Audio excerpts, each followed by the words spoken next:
Hey guys, welcome back to A Page in the Chapter, or welcome if you are new here. My name is Paige and today it is time for my December wrap up.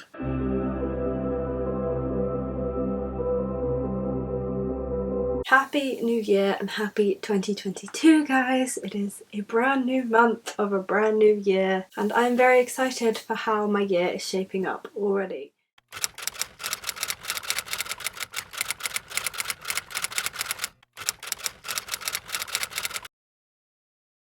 So I ended up giving this book a 3.5 stars, and you may be thinking that's a little low given how much I've talked it up and the fact that I've said I want to continue with this series, and I do very much want to continue with this series. Now, I absolutely loved this religious ideology versus paganism theme. I also really loved this exploration of how dangerous religion can be in the wrong hands and how quickly premise of religion can just be twisted and really used in the wrong way. I really enjoyed seeing that play out in this book. My main thing that kind of hampered my enjoyment of this book is that it's very, very slow. You don't really get into the real plot line and the drama of this book until about the 300-page mark. And it's only about a 400-page book. So the first over 200 pages are just world building. Now the world building was interesting enough for me to want to keep reading it. I would have DNF'd it otherwise. But I think a lot of people would be turned off by that, and it was just a very, very slow pace. I think it just caught me at the right moment in time for me to keep going with it. I think also knowing that it's a trilogy as well, I was kind of a bit more forgiving of how slow it was, because I thought maybe this world building is really, really going to help in the next books and it's just going to come back and it's going to all be worth it. So I kind of gave it the benefit of the doubt. So I gave it a 3.5 stars.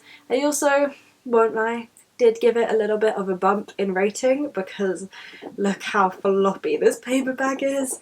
It was just a pleasure to read with how floppy it is. I very much enjoyed the bind up of this book. I'm looking forward to getting the rest of them, seeing how it plays out, seeing what happens to Vassia and her family and all of the fun things that we have discovered. It was a good book.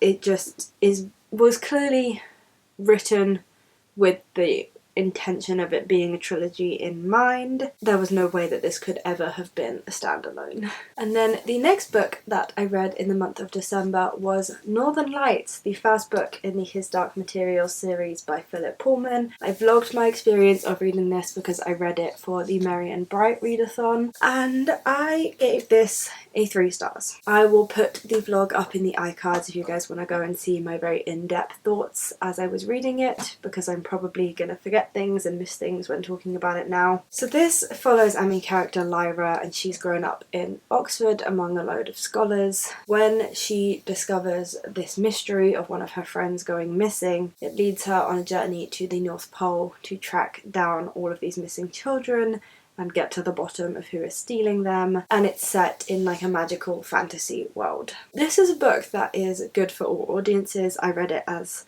an adult and kind of picked up on a lot of things that maybe a younger audience wouldn't, but if you were a younger audience then you would probably enjoy a bit more of the adventure than I did. I basically ended up giving this 3 stars. I thought it was so middle of the road.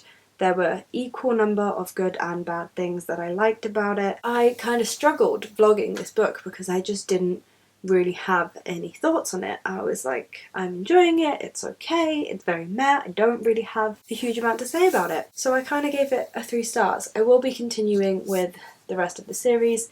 Again, this is a fantasy book that has a real discussion of religion in it, and I've heard that this discussion of religion becomes much more pronounced in the next books, which some people like, some people don't like. I imagine that I will probably like it because I like seeing that in books, and I'm impressed that a middle grade has done that. I think I would class this as a middle grade book.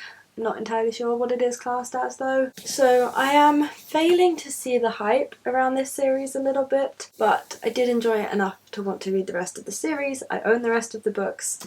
I think these hardback editions are beautiful. I do love them. So whilst this wasn't my favourite of the books that I read this month, I do think that it was a very fun, cozy, wintry read. I do recommend it. It was very nice to read this in front of the Christmas tree with a mug of hot chocolate. It fit the vibe very well. I don't really remember remember anything that I thought about this book, which is why I'm pointing you in the direction of that blog, because I don't really remember having any thoughts on this book at all. The next book that I read was a lovely recommendation from my friend Lily over at Literary Lily. You should go and check her out. And this book is North Child by Edith Pattou, and this is actually quite similar to Northern Lights. It has a similar vibe to it. So this follows our main character Rose, and she was born facing north, and her family is a little bit superstitious about what the direction that you are facing says about what your destiny is going to be. And Rose's destiny as a North Child, that she is going to go on this big adventure and probably run into some kind of trouble and potentially maybe die. So the fact that she is a North Child is hidden from her entire life, and then when she finds out,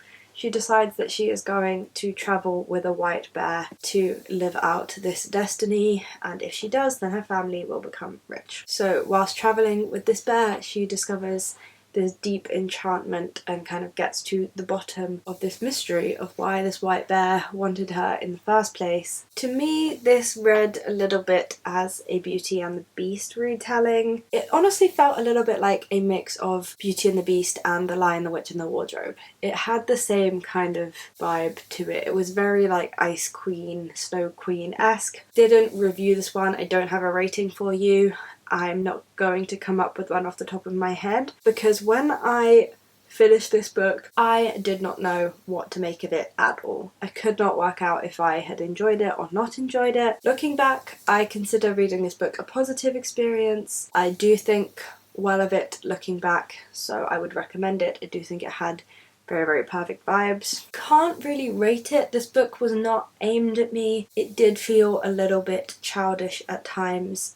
I don't think this is supposed to be a middle grade, but it really read as one. I did kind of struggle to engage with the characters a little bit in this book. This book has really, really short chapters, which means that you can get through it very quickly, and every single chapter like alternates between a different perspective. And the thing that kind of bugged me about this was that you always knew more than the characters, because you would read from the villain's perspective, you would read from the bear's perspective, you would read from Rose's perspective, from her family's perspective, and so you would find things out constantly in these other perspectives that the other characters didn't know, and I just found that a little bit infuriating to read. I like to discover things as the main character does. I don't like to know more than the main character, so it's just something that I don't love in books, and it kind of hampered my enjoyment of this a little bit. So that's why I was quite confused at the end of it, but I do think that this book was very, very good vibes. And then my next book was one where I kind of divulged from my TBR a little bit. I very much tried to stick with my TBR, but after North Child I just wasn't really feeling one of the wintry books that I had set myself. I had been reading another book on my TBR but was just kind of struggling with it a little bit, which I will get to. And I went shopping and I found this book and I just kind of started reading it on the train, just thinking, oh, I'll just read it on the train and then I'll get home and I'll go back to my other book. Except I then could not put this book down and I ended up finishing it in just a couple of sittings and I absolutely adored it. And that was The Joy of Small Things by Hannah Jane Parkinson. I spoke about this book in my Christmas book haul because I purchased it for myself using some of my Christmas money. So Hannah Jane Parkinson has a column in The Guardian, and in this column she basically just discusses every single week a small thing in life that she has really enjoyed, such as having a really cozy fluffy dressing gown, or sitting inside whilst it's raining, or like closing browser tabs, or red lipstick, or pettiness, like just really small things that perhaps some of them you just wouldn't see the joy in, or others just seem so mundane, but when you think about it, we're actually really lucky to have them. And this book is just a little collection of those things that she has found in life, a little collection of her columns. There are two main things that I loved about this. The first one just being the general concept. I adored the fact that this really made me step back and think and feel really grateful about things. And the second thing that I loved was that Hannah Jane Parkinson has such a dry sense of humour. This book was so funny. I was genuinely chuckling to myself on the train whilst I was reading this. I was getting such weird looks. I could not stop laughing. It was just such a pleasurable experience that then motivated me to set my goal for this year as just having this much enjoyment when reading books, rather than going for a huge amount of books that I'm reading. So I gave it a 5 stars. You will be seeing it again in my next video, which you might be able to take a guess of what that next video is going to be, and I highly recommend it. Right, so I know I said that I read 5 books, but I didn't. I actually read 6 because I just remembered another book that I read, and I can't believe that I forgot about this one because it's a Christmas favourite of mine, and that is Stardust by Neal Gaiman. I did successfully do my reread of this book on Christmas Eve, and this book was so worth saving for Christmas Eve. I knew that I loved it because I'd read it before, and I absolutely adore the movie. So if you haven't seen the movie, or you haven't heard me talk about this book before, this book follows our main character Tristan Thorne, and he lives in this Victorian village called Wall, named after the wall that runs through it that no one is allowed to cross because it is believed that a magical city lives on the other side. Tristan is absolutely besotted by a woman called Victoria, and Victoria has told him that if he goes across the wall to find the fallen star that they saw when they were together, then she will grant him whatever he wishes, which obviously he wishes that she marry him. So he goes across the wall, tries to cross the wall, and finds himself in this big adventure of tracking down the star, whilst there are also other people trying to track down this fallen star for their own reasons, whatever they may be. It's a very multifaceted story. It's amazing that this story is so multifaceted when it's under 200 pages. Neal Gaiman is just absolutely incredible, and I can't tell you how much I love this story. It brings me so much joy and comfort, and I'm just even happier that I have once again managed to read this book on Christmas Eve. Highly recommend this. Of any of Neal Gaiman's books, this one has been my favourite so far. I love it so much. And so my final book then is a new release for this winter time. Absolutely everyone has been reading it. I would not stop talking about it when I bought it because I was so excited about it. And that is Midnight in Everwood by M.A. Kuzniar. And this is a nutcracker Christmassy retelling, which is interesting because I've never seen a retelling of a ballet before. But that's what makes it even Christmassier. I just was so excited about this book. So this follows our main character Marietta, and she dreams of being a ballet dancer. She takes ballet lessons. She wants to join like the Nottingham Company of Ballet, but her parents will not let her. They want her to get married, and they have said, come the new year, you have to give up dancing altogether and you have to get married and settle down. And when a new neighbour comes to town and professes his intentions of marrying Marietta, she finds herself in this very, very uncomfortable situation.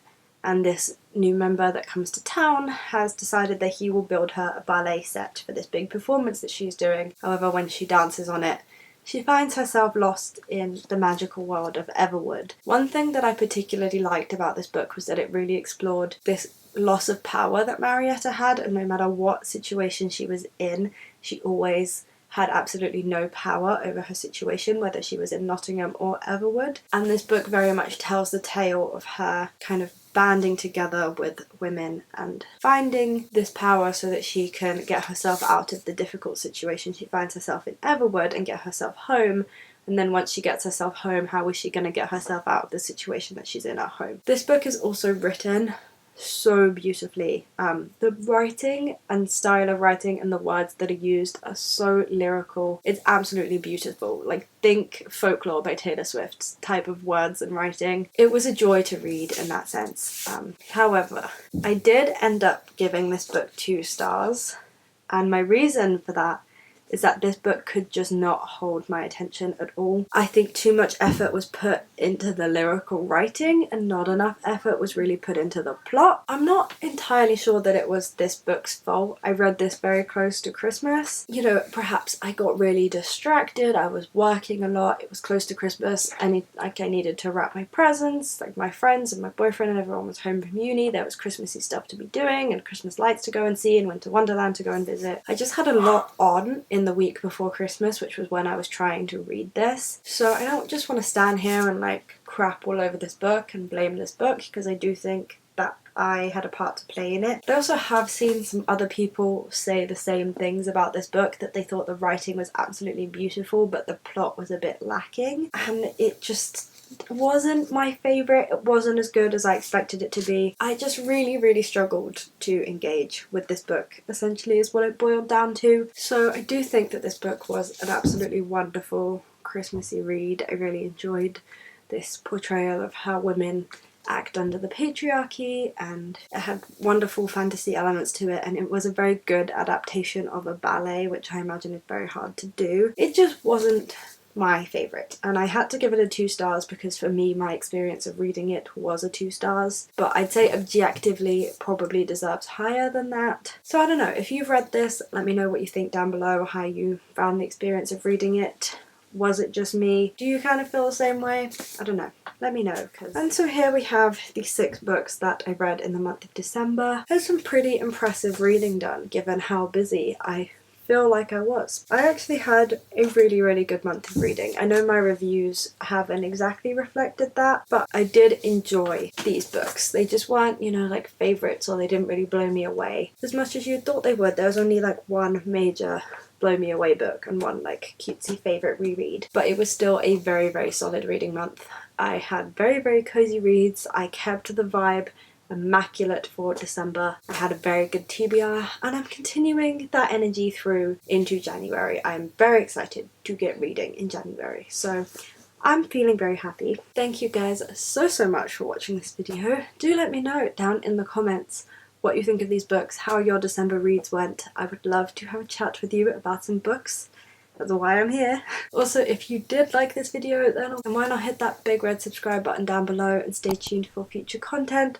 I upload twice a week on a Wednesday and a Friday, so there is no shortage of bookish content here for you to enjoy. And there is always every single month a wrap up. So if you enjoyed this video, then you will probably enjoy some of my other wrap ups. And I have a whole playlist of them called It's a Wrap Up, so you can just go and check all of them out if you would like to. I hope you guys are having a fantastic week, you are enjoying everything that you are reading, and there are no reading slumps in your future, and you are having a great start to your reading challenge. And I will see you on Friday for my next video.